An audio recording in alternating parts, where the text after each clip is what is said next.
everybody. So I am recording this video to give you my experience of buying a timeshare and why we consider, my husband and I, that it was a scam. So my husband and I bought a timeshare with Wyndham Orlando, Florida, and we considered that it was a scam, and the way they sold it to us was based on lies. So once we got to Orlando, Florida, there was someone at the front desk asking people to come to the desk, asking people if it was the first time at Orlando, Florida. They were going to give us information about the parks, about where we can go visit. After that, she said there is a presentation that costs $39, that it is very good because you can purchase other stuff, and it's a 90-minute presentation, and it will be good for you because it has gifts for you and your family. So since it was our first time, as a family leaving New York, we decided to pay the $39 and take this presentation. That it was supposed to be a 90-minute presentation, but it took over 4 hours. So once we go to the presentation, there's a lot of people waiting for this presentation. So we were wondering, wait, there's a lot of people, what is this presentation all about? And the presentation was about purchasing a timeshare. So the way they present it is a way that you cannot say no. First, they tell you, why are you on vacation? How did you get here? What do you prefer? So we said, okay, we're on vacation because we have never taken a vacation before. We've been confined for so long. Mentally, our kids needed to get out. My daughter has never been on an airplane. So they give you all this information, and they tell you, they see the negative part of why we took it, and then they try to make it positive. So you should purchase this timeshare because you can come at any time. This will be yours, and all you have to do is make monthly payments. So once about her, she's saying purchasing and making monthly payment, the first thing I said was, we can't afford it because I'm not working. My husband is the only one that's working. We already maxed out our credit card, and I have a bank debt that we're still paying. Red flag. Once I told her that, she still pushed to buy the timeshare. So they didn't ask us for any kind of proof that we can pay for that timeshare in the contract. She kept pushing for us to buy it. She said, okay, no problem. You can take out a credit card with Wyndham, and then you can just make weekly, monthly minimum payments so you can pay for it. This is yours. You can pass it on to your kids, and then your kids can come at any time. But they don't tell you all the fees and fines that you'll be paying along the way.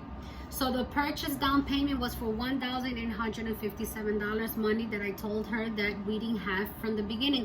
She said again, don't worry, the Wyndham credit card, we'll pull it out from there, and then you'll make minimum weekly payments. So I said, but that means I'm going to be adding to my debt, aside to the one credit card that we're already paying because we maxed out for this trip. You adding another credit card, and then you asking us to pay monthly payments. But the way the presentation is given is a way that for some reason you can't say no to this timeshare. So in the heat of the moment that we're on vacation, you can come on vacation at any time. You don't have to pay for the hotel. This is good for you. And I said, but we cannot pay for it. I kept telling her that we couldn't pay for it because I was not working and all these things that we already had set about money.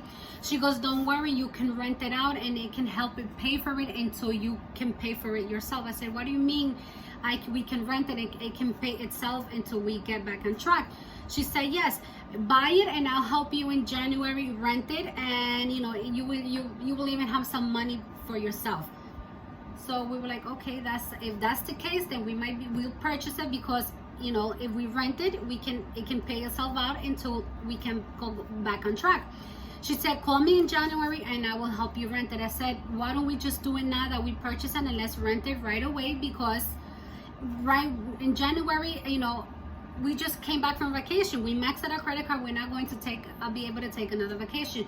She goes, no, in the heat of the moment, you can't call me back in January. She goes, but do not tell the agent when you're signing the contract that you are going to rent this. You're going to rent it. This is just not to rent it. This is just for personal use. Okay. So that's the way it happened.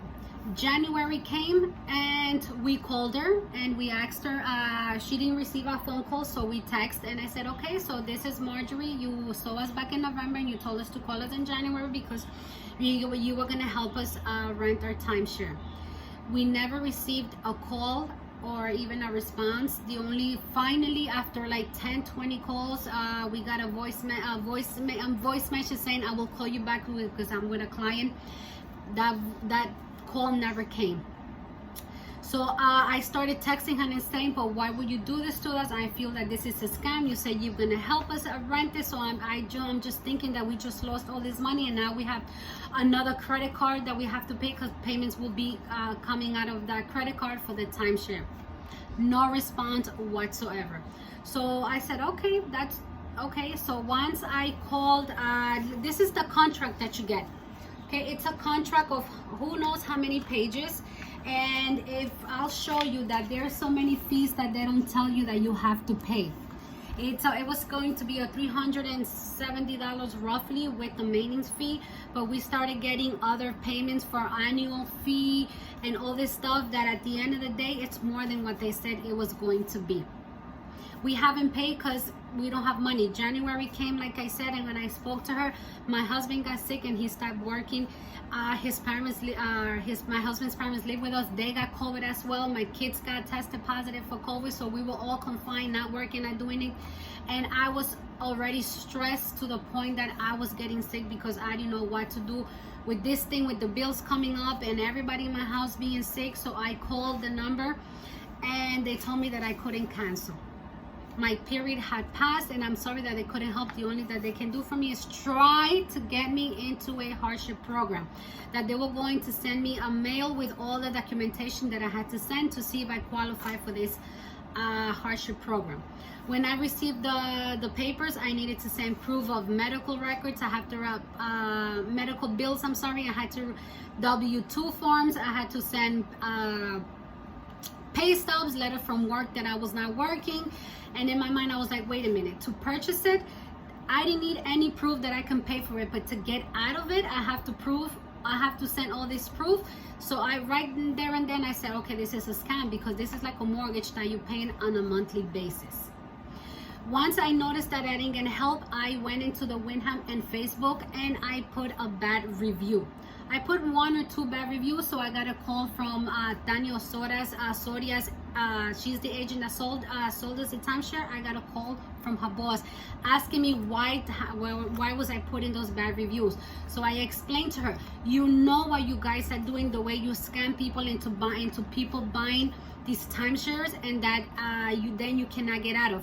She goes, oh, what did she tell you? So I told her that we were going to be able to rent it and it will pay itself out until my husband and I will be able to get back on track, but that she was going to help us, and she never returned our phone calls. She's like, oh my, she sounded so surprised. I said, why are you so surprised? You were there when she was selling us the timeshare. You were helping her because you were there. She goes, yes, but I can't believe this is the first time, but yet she didn't help. She did not help. She gave me a number to call and I didn't get any help at all.